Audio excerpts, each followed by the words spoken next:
What's up, guys? Welcome to Planet Coaster Alpha tutorial number 3. This is ride placement. So you can see that I've got a little thriving park going on here with a couple of flat rides already built and a couple of roller coasters, but I'm going to build one more in this little area that I've designated right over here next to my blue coaster. To build a new ride, you simply open up the Rides tab, and you'll get a list of the rides that are currently available. Every time that you hover over one, you'll get a brief description of what the ride is all about. For this demonstration, I've chosen the Screaminator. It says, "This huge drop tower will leave you breathless. Extreme thrill ride." And because I've already got a couple of kiddie or family-based rides over here, I figured I needed something a little bit more thrilling as far as flat rides was concerned. So the Screaminator sounded like it suited its needs. I'm going to go ahead and select that, and you can see once you click the one that you want, it pops right into your park. Just so you know, I have the park paused right now, and that's merely because I want to keep the light that I have selected for this time of day. I didn't want it to change to nighttime. I didn't think it would for this particular video, but I don't want to take the chance just in case the lighting changed, it got dark, and I couldn't see what I was doing. So once you've got your ride into the park, you can see that it's got this white outline around it. And anytime you have the white outline around a flat ride, whether you're placing in the park that's brand new, or any object for that matter, it just basically means that you're okay to place it there. If you move it into the path or the placement of another ride, like say this roller coaster, you can see it turns kind of this red outline. It goes from the red to the clear, red to the clear, and that just basically means that you can't place it here, but it's okay to place here. Can't place it there, but it's okay to place there. So just so you know, if you have a hard time placing it, I'll left click it here and it won't go down.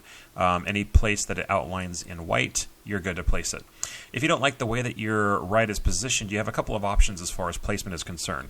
Hold down the Z key, and you can actually rotate your ride 360 degrees by just moving your mouse wheel or your mouse left and right.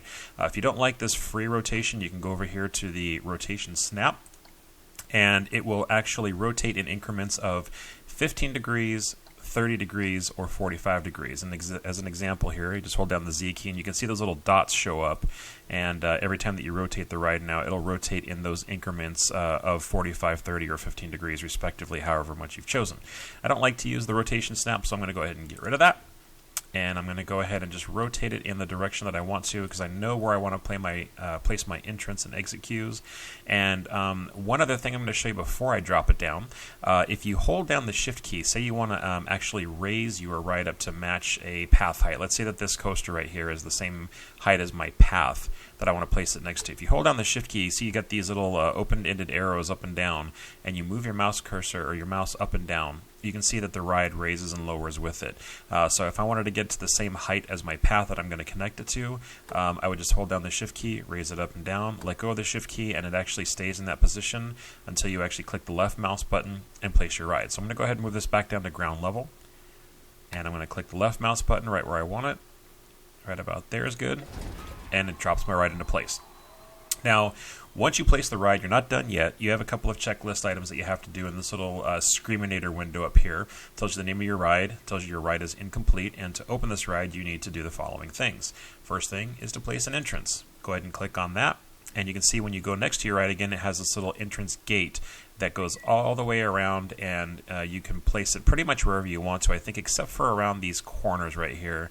For some reason, it gives you a little, you're okay to place it on these corners in this spot here, but when you place the exit, and I'll show you that in a second, it'll actually turn red in the corners.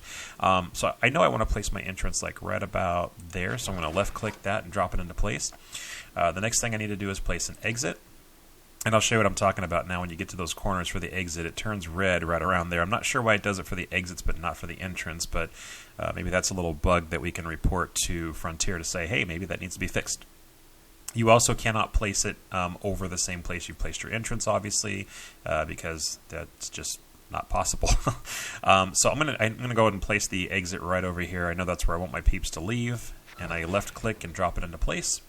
And another thing you need to do on the next item in the list here is add an queue to the entrance. So when you click that, it opens up your path menu automatically into the queue tab. I've used the blue one a few times already. I'm going to go ahead and use this one over here. It's kind of like a brick pattern.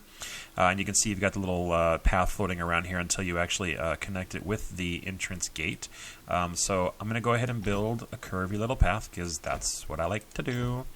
And if you guys don't remember from before, the reason I like the curved paths is because we've actually done so many straight paths with Roller Coaster Tycoon 3, and I've just been enjoying the curved paths so much. It's just one of my little preferences. So if you guys ever see my parks and you wonder why does he have so many curved paths, well, that is the reason why. No other reason.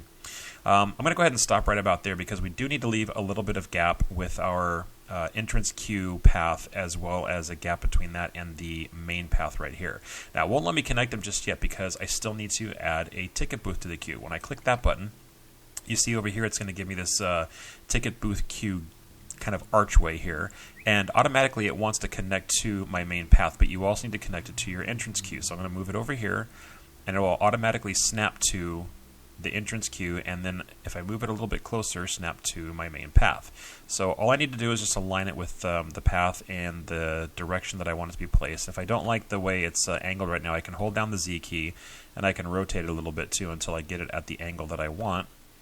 I'm going to move it just right about there. That's good. Left mouse click drops it into place. And right now, as far as the game is concerned, I can go ahead and open this ride if I want to, but I'm not ready yet. And the reason being is because I do not have an exit path. The peeps are going to be able to get on the ride, no problem, but how are they going to get out without a path? So I'm not sure why that actually gives you the option to do that when they don't have any option to leave. I might test it out someday just to see what the peeps do when there's no exit path to get out of the ride, but not today. So let's go into the path tab over here. And we'll use the same path that we've been using around this park, and we'll just keep it the narrowest width. It's 4 meters. And I'll just draw a quick little exit path right out here to my main path. Nothing fancy, nothing intricate, just a quick little exit so that way they get back to the main path. Okay, so now that we've got our entrance queue, we've got our entrance gate, we've got our exit queue and our exit path, we are ready to open the ride. So I'm going to go ahead and unpause the game. And I'm going to change it from ride status closed by clicking this little toggle switch and open it up. Now right now, the ride management option is not available. It says it's coming soon. I'm not sure if it's going to be available in Phase 2, but I'm assuming that this will be basically how many cycles it runs, how fast it goes up, how fast it comes down, things like that that'll make the ride more exciting or less exciting, depending on what your peeps are desiring.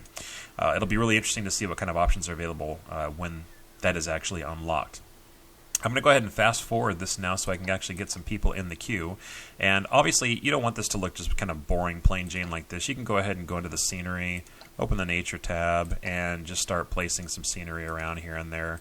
I'm a big fan of these little palm fronds. I'm a big fan of placing rocks in place and, putting bushes and stuff around near it. Kind of gives it more of a natural feel, I think. But you can do whatever you like and whatever feels good for you. I've seen some really creative stuff out there, but we'll just go ahead and leave it at that for now. Maybe put a couple of more trees. Place a big tree there. Place a big tree over here. Yeah, that's good enough for now. Alright, so we're going to go ahead and put this at normal speed right now, and we're going to do the next option. I'm going to go ahead and pause it for now. The last buttons we have up here in the Screaminator window is the ride camera, move entrance, which is very obvious. If you wanted to change the entrance, you would just click that button to move it in a different position. Same thing with the move exit. You would just click that to move it in a different position. And if you wanted to move the entire ride, you can go ahead and click this button and move the entire ride. Now you can see also that there's little letters next to each one of these things, except for the move in buttons right there, I guess. But you can see the M button. If you hit M while this is selected, you'll go ahead and be able to move that as well. If you want to get rid of it completely, you can hit the demolish key, the demolish button, or the delete key to get rid of it completely. But for now, we're just going to go ahead and hop on the ride and enjoy it. We'll go ahead and play this at normal speed. And on we go. So we've got the cinematic view, which is the default one when you click in the ride. And if you hold down the right mouse key and then click the left mouse key and hold that down, actually that doesn't work in cinematic, but if you go to the seat and you hold down the right mouse key and click the left mouse key and hold that down, you can actually look around any way you want to. This is the same kind of camera movements that works when you're in the park as well. And if you don't like this seat, you can actually click any seat that you want to just by opening up that little tab right there and going all the way around. If you want to go to point of interest, you can zoom out, zoom in, and watch everybody enjoy the ride. Super cool. to get out of the camera, you just go ahead and select this little X button right there, and you're back to your regular park view. So that's about it for this tutorial, guys. If you've liked what I've done with this video and all the other tutorial videos that I've posted on my channel, please give this video a like and subscribe to my channel. It really helps me out. Until next time, guys, happy building and keep it loopy.